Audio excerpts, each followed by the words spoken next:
Ready guys? Wow, मेलासिम फैगोन इयावलासिम फैगोन ना? इयावलासि दालाय गारिखौ माने फसायनानै गाखोलां थाबोलां जागासिनो दङ लोगोफोर। Wow guys, पुरा जोंख्लाबजोबनाय कोल आरोना guys नै। भिडिअ फिसा नुगोन खिन्थु रियेलाव डेन्जार नुखागोन। Guys दा पुरा रेडि लोगोफोर।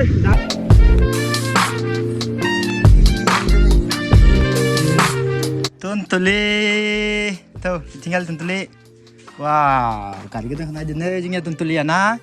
Tuntuli bagian. Deh, iku on kalam iku sabi re tu deh. Deh. Wow. Mbak ya tu kepse yo. Deh. New.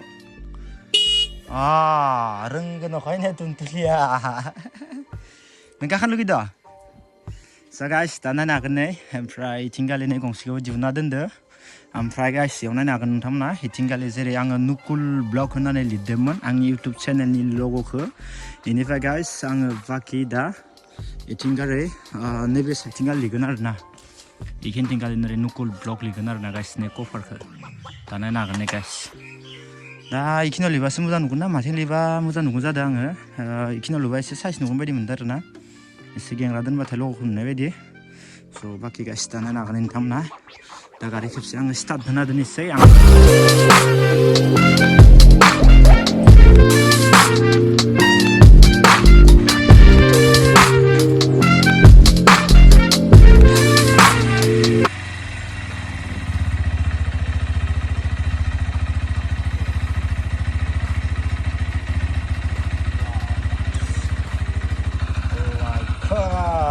नायनो हागोन नै गाइस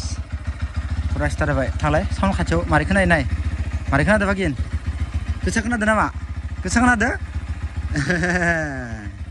नायनो हागोन नै गाइस गारिया पुरा हेभिनो स' पुरा रेडि आरोना गाइस ओरैनो बाइक स्टार्ट होना दोनसै ओमफ्राय बै मोनसेखौ मारै नुदों बेखौ मोजांसिन नुखो ना बेखौ मोजांसिन नुखो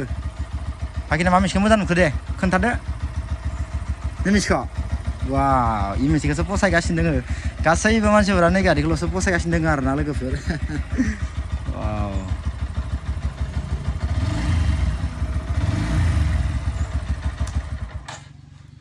अके गाइस दा गासैबो नैबे गारिखौल'सो फसायगासिनो दोङो जोंहा भागिनाबो फसायबाय ना थ' थिंगाले ओमफ्राय बे मोनसेखौबो एसे नायनि नै तुनतुलि भागिना गाखोबाय गारियाव तुनतुलि भागिना गारियाव गाखोबायनो ना मोजां नांदोंना गाखोनानै तुनतुलि मोजां नांदोंना इ मोनसेया मोजां ना इ मोनसेया मोजांसिन इबे वाव इखौ मोजां नांबायनो जोंहा तुनतुलि भागिनानै लोगोफोर वाव बाखि गारिखौ एसे मर्निं टाइमाव गासैखौबो एसे स्टार्ट होनानै लाजोब्बाय इनिफ्राय दा आरामसे ओंखारलांनोसै लोगोबा आंनि जिथु लग' इ लग'खौ माने आं होनो थाङो आरोना गाइस माने फुजा होयिनि सिगाङावनो माने लग'खौ एसे होना लाग्रोनोसै जाहाथे फुजा होनायावबो आंनि नामाबो बरा मेनसन जाहैनाय बायदि आरोना स' गाइस दा पुरा रेडि दे होमबा भागिना ओंखारदो दै आं दे हमथादो ओंखारदो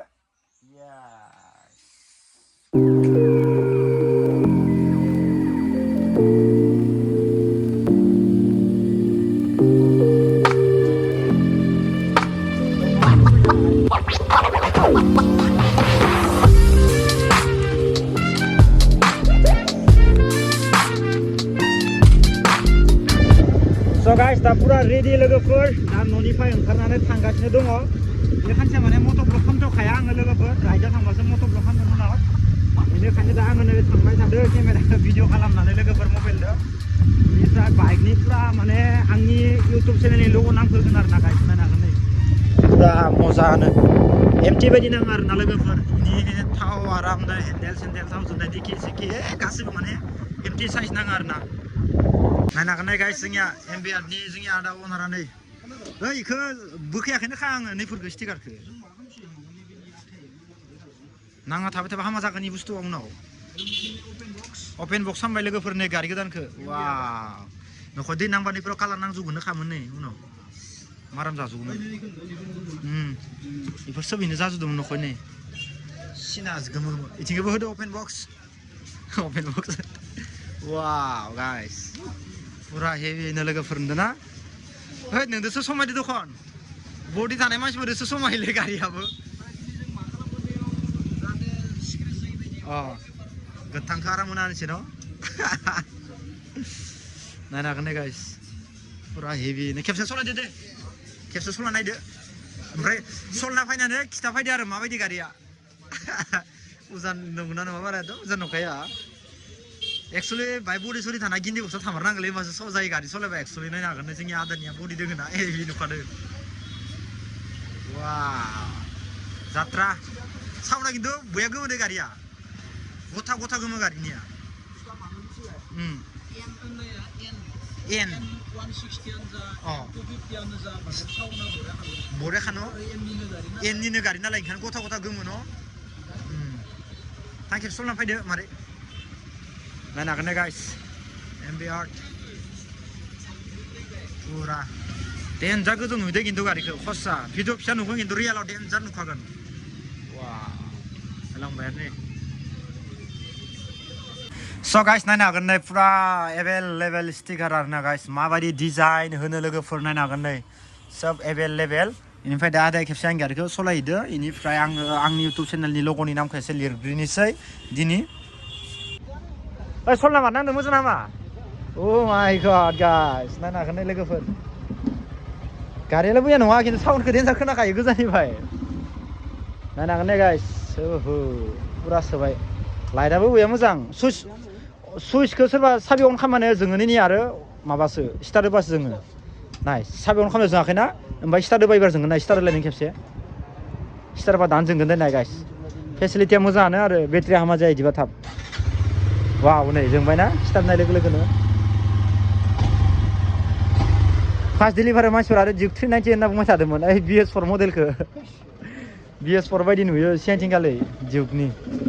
मोजां लोगोफोर गारिनि कन्डिसना बिराद मजा हेभि आरोना खिन्थु उनाव बैसो जाबा मिथिला दा ब्रेन्ड निउ खायसो मोजां खोनादों साउन्डखौ उनाव आरो बैसो जाबा माबायदि जागोन बेखौथ' बुंनो हानाय नंला दा सलायबाय थानोसै आराम सार्भिसिं बाय थानोसै टाइम बाखि इनिफ्राय दा नैखिनियाव लिरबा मोजां नुगोन आंनिया दा नखल ब्लगा नैखिनियाव नै मोजां नुगोन ना भाइजार दोङो बया बरिया नै चार्ज होनाय फेसिलिटि दोङो नै नैयावनो नै बरिया मोजां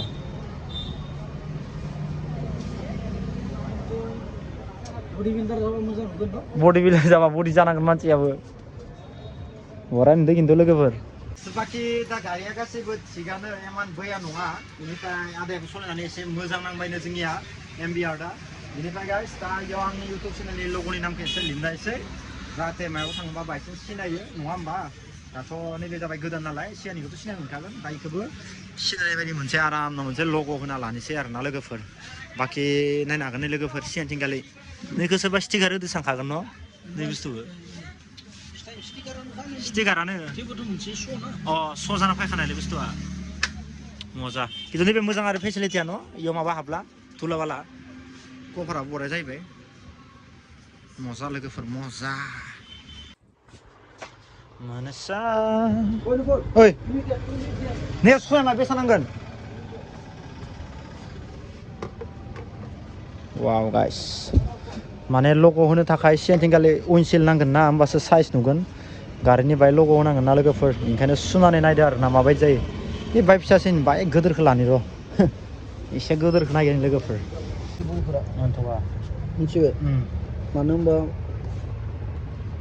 माइलेजफोरखौबो नांगौ जायोना नायनो हागोन गाइस पुरा नुकुल ब्लग लोगोफोर नुकुल ब्लगनि लग' आंनि लग' ओंखारगोन बेनिफ्राय नैयाव दायो लास्टाव लासै माबायदि नुगोन नोंथांमोना नायदो बेनिफ्राय बाखि गाइस गारिखौ ओरैनो मा स्टाइलनि माने डिजाइन खालामनांगोन नोंथांमोना खेबसे कमेन्टआव खोन्थाहर आंथ' आर'नाइखौ बिराद मोजां मोनखायो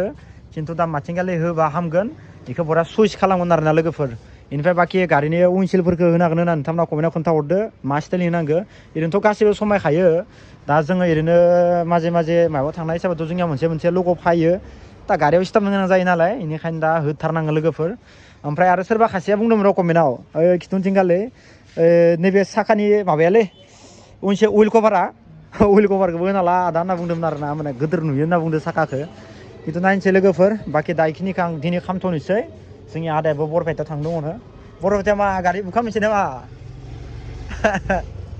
गारि बुखाम लांसैनो जोंनि आदाया लोगोफोर दा बाखि जिखिनि मावनो लागा दिनै बेखिनिखौनो खालामनोसै बेनिफ्राय आरो दा मोनामनाय खेबसे फायबावनोसै खेबसेयावनो डाबल जोंनाया सिगनाल मोनब्रै जोंनायखौबो खालामना लानोसै बेनिफ्राय हराव आरो बिराद खस्थ' जायो बेनिफ्राय बाखि फग लाइटबो होगोन ओमफ्राय गारिखौ माने हराव सालायबाथाय एसे नांगौ जायो आरोना लोगोफोर नङाबा बेलेग गारिफ्रा आफारावबा बिराद खस्थ' जायो बाखि दा टेनसन गैया जे खालामना इखो खालामना लाग्रोनोसै लोगोफोर न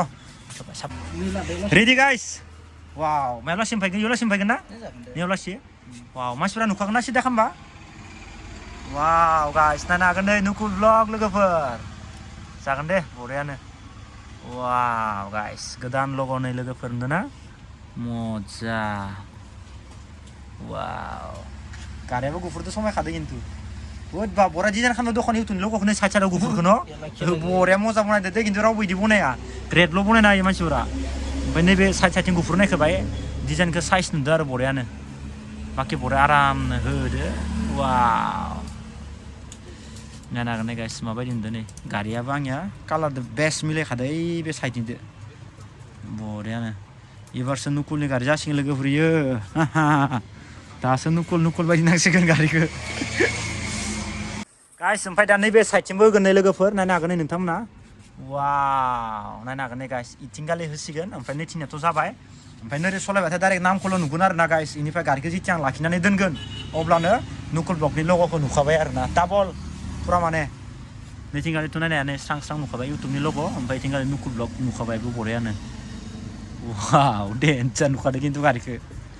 गोदान गारि ना पुरा समायखादों माने एकदम गोदानावनो नामफोरखौ माथिं मा खालामनांगौ सयस खालामखाजोबनांगौ होमबासो मिलायो नायनो हागोन गाइस लोगोफोर जोबोद मोजां नुबाय आरो ना गाइस बाखि जिखिनि खालामनो लागा नामफोरखौ बरिया आरामसे लिरजोब्बाय लोगोफोर बेनिफ्राय बाखि ओमफ्राय खेबसेयावनो सिगनाल मोनब्रै जोंनायखौ दायो बेलासिया खालामसिगोन दा बिराद सान्दुं गोसा लोगोफोर नै नुदोंना एखेबारे बुंनो नाङा आरो ना गाइस सान्दुङा माबायदि पुरा टेनसन गैला आरो न' इयो थाखाबाय आरो जिन्दागिनो हिरोनाय हिसाबै न' कि दा आरामनो नैयावबो न'बा स्क्रेच जागोन ना गारि गोदान दाबायसो बिराद धुला आखाइजों रुगारफ्लांबाथाय बोरैबा जानो चान्स थायो लेथ्रा बेनिखायनो दा इखौबो होना लाखानाय आरामनो मेन गारि गोदान बायबा फार्स्ट इफोरखौ एखे पुरा सिरियास लाखादो लोगोफोर नोंथांमोनखौ खोन्थाखादां नङाबा पुरा नैबे डिसप्लेया सिन जाजोबगोन आरो ना गाइस धुलादो बाला ख्रेब ख्रेब नांजोब्बाय हुगारबाय सेस इयावनो हामा जाबाय गारिनि सिन जाजोब्बाय इयावनो ओमफ्राय सेकेन्ड हेन्ड फानबा गारिखौ फसायबा रावबो दाम होआ आंनिया बेनो आरो मेन बुस्थुआ बेनिखायनो दा जे खालामलागा खालामखाजोबनि लोगोफोर बाखि इयावबो उइनसेल फैगोन बरिया हेभिनो लग' होनो थाखाय ओमफ्राय इथिंगालि थागोन आंनिया नैबे दा नै इखौ आदाया होनांसिगोन जोंनिया डिसप्लेयाव बाखि चार्जबो होनो हानाय फेसिलिटि दोङो मोजां रिभिउ लाना फैगोन र' लोगोफोर आं समाय मोनाखै सिटिंफोरखौ पुरा नायजोबनांगोन ना गारिनिखौ बेनि उनावसो रिभिउ लाना फैनो हागोन आं बाखि होनोसै होमबा न' खिन्थु जायनो फैयो सलना नायनो नागिरो न ओंलै बेनो मेन बुस्थुआ जायनो फैयो गारि सलायनो नागिरो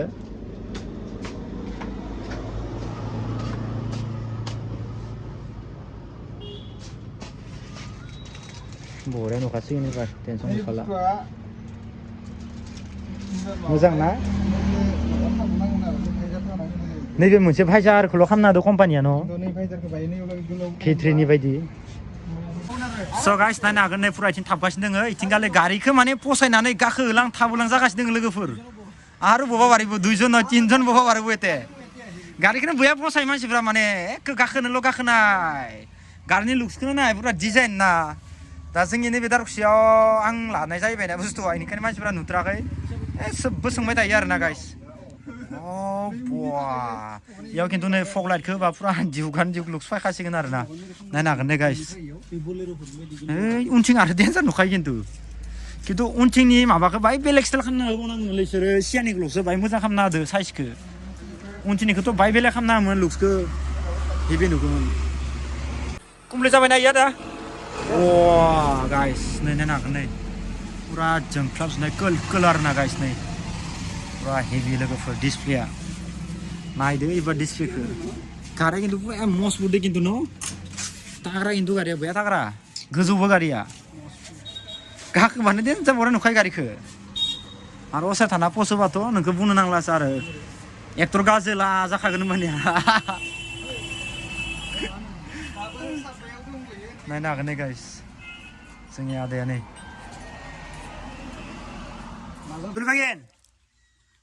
टन्टले नों मेथाइखौ लांफायनो 10 थाखा दामनि लाबोखादों कुरकुरि 10 थाखा मोनसेयावनो मोजांखा नैबे दा भिडिअ खालामदो नोंखौ न' नै 10 थाखा 10खौ नुवाखैना गजायाबा मोनसेयाव थाइबाल'सो लायो गजाया दा मिक्स लाबोदां ना इनि मोनसेयावनो 10 थाखा थां आब'नो खिथाथों आं नायनो हागोन गाइस इनिफ्राय आं दा न' सफैबाय लोगोफोर बाखि गारिनि लुक्सखौ नायदो आं दा नैथिंगालि लिरबाय नै नुकुल ब्लग आं इउटुबनि लग'खौ होबाय ओमफ्राय इथिंगालिबो नै नुकुल ब्लग आं इउटुबनि लग'खौ होबाय नुखौ नुवाखै नाय नाय माय नै मारैनो दायो आया मारैनो नायलाय मोजां नुदों आया लोगोफोर इनिफ्राय बाखि इथिंगालि नायदो लोगोफोर जाहाथे नैबे धुला दा बहुत धुलानि बोथोर बाला ख्रेब ख्रेब सिथाव जुनानै जुदि आं ओरै हुगारोबाथाय डिसप्ले स्क्रेच जानो चान्स थायो आरो ना गाइस माने गाज्रि जानो चान्स थायो इनिखायनो आं दा मा खालामबाय ओमफ्राय नैबेखौ होबाय आरो ना गाइस जोंनिया एमबिआर्डआव दारगुसियाव नोंथांमोनाबो लागायनो फाय बरियानो एखे बया होखादो आरो ना सायाव लासि बरिया मोजानो स' मोजां नांदो लोगोफोर इनिफ्राय बाखि नाम्बार प्लेटआ फैनाय लोगो लोगोनो उइनसिल्डखौ होसिगोन आङो इनिफ्राय जि खालामनो लागा खालामसिगोन बाखि नोंथांमोना कमेन्टआव हरदो लोगोफोर बाखि दिनैनि भिडिअआ बेनोमोन नोंथांमोना माबायदि नांखौ कमेन्टआव खोन्थहरबानो जाबाय आरो नेक्स्ट भिडिअ थाबैनो लोगो मोनगोन लोगोफोर आं बाखि दासो न' सफैबाय इनिफ्राय बाखि दा आं न' सिङाव हाबैनोसै आरो ना गाइस बिराद सान्दुं गोसा थ' बाय बाय गासिनिसिमबो बाय बाय